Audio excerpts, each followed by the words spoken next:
So mga kababayan, medyo masakit itong sinabi ni Dr. Montemayor sa mga nagtitake ng Ivermectin, no? Dahil sinabi niya dito mga kababayan na yung nagtitake ng Ivermectin, yung mga tao lamang may mga galis. At tinawag niya pa yung sina Mike Defensor, di ba? Matandaan sila ni Mike Defensor at ilang mga congressman na nagpo-propose nito. Ayun, sabi niya ay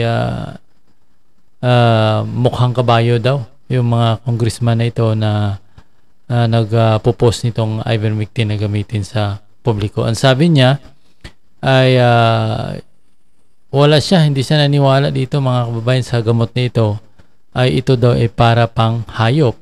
Yung tao daw na gumagamit dito ay yung may mga galis, may mga kati-kati, yun daw.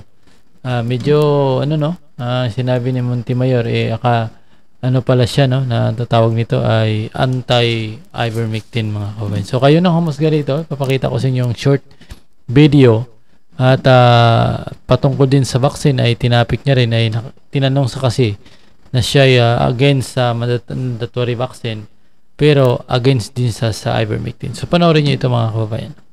Because he did not undergo any trial. Because the manufacturer, I'm sure you're familiar with Merck, the manufacturer of Ivermectin. They released a statement February last year. It's a long statement, but if you'd allow me to just read one sentence in that statement.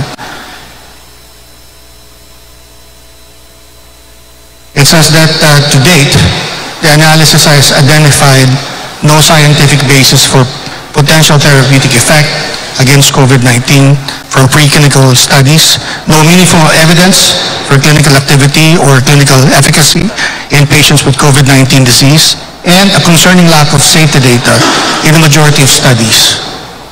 I would think that anyone has an economic interest to push this, right? It would be the manufacturer, but the manufacturer itself is warning against it. Yes, that is why I am against. But I told people that if you have a galis, and if you are a dog or a cat, you can take that. Because I am also unknown to many. I am also a virologist. Before I became a cardiologist, I topped the boards in virology. I got 99 in the medical boards. Now,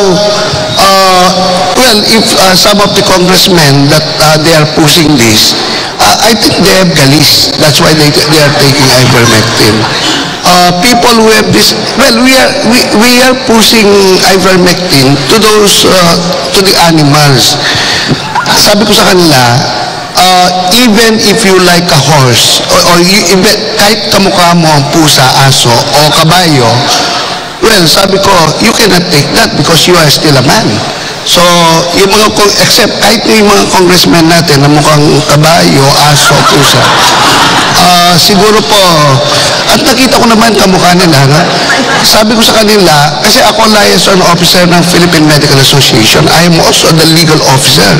Sabi ko, it is very hard to push a particular medicine or a therapeutic one only analogous to a particular, because even in legal medicine, you don't apply legal medicine to of course you can apply legal medicine to all not only medical but paramedical sciences, except I told the students that veterinary medicine is not part of legal medicine, even though you look like a horse. And many congressmen looks like they look like horses. Dr. Montemayor, magtungo na tayo dito sa sinasabi niyong 10-point agenda. I think ang nakapagkuha ng... So skip ko na lang dyan mga kababayan. No? Pupunta ako dito sa isang part ng kanyang punta ako dito sa ibang part na sinabi niya. Punta tayo dito sa ito. Good afternoon, Dr. Montemayor.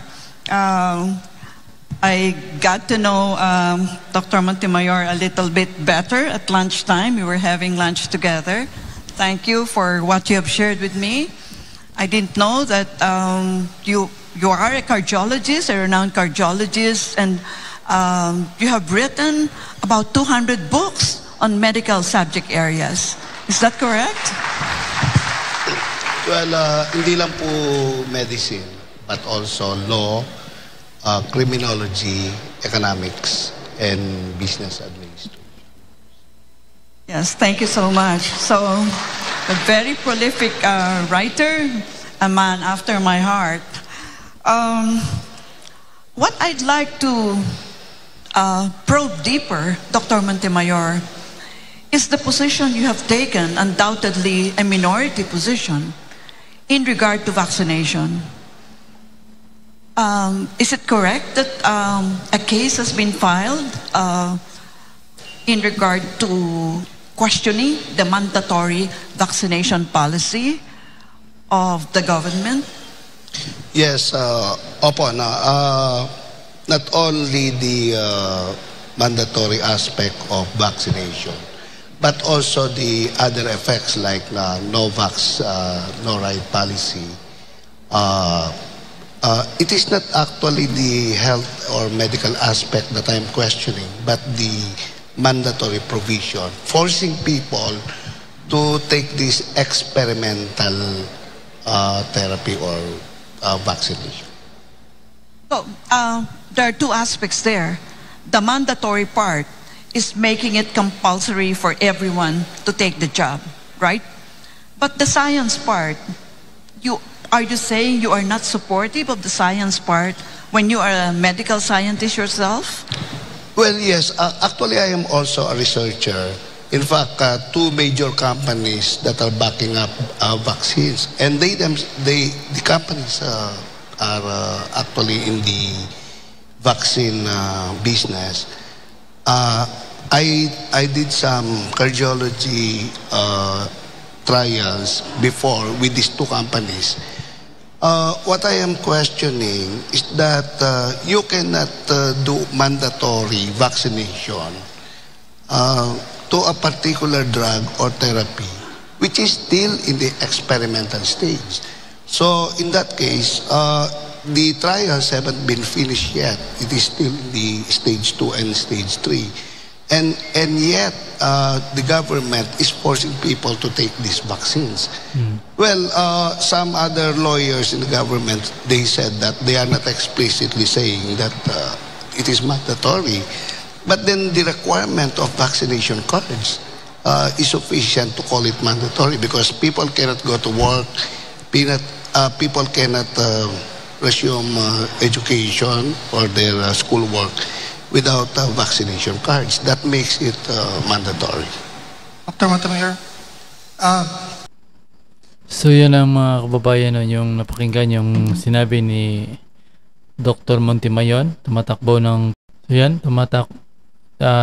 siya ng pagka-presidente at sinabi niya nga kanina patungkol sa Iver, alam niyo na, at sinabi niya na mukhang kabayo at may galis lamang. In short, itong si Montemayor anti-ivermectin mga kababayan. So yun lang muna mga kapatid, maraming salamat.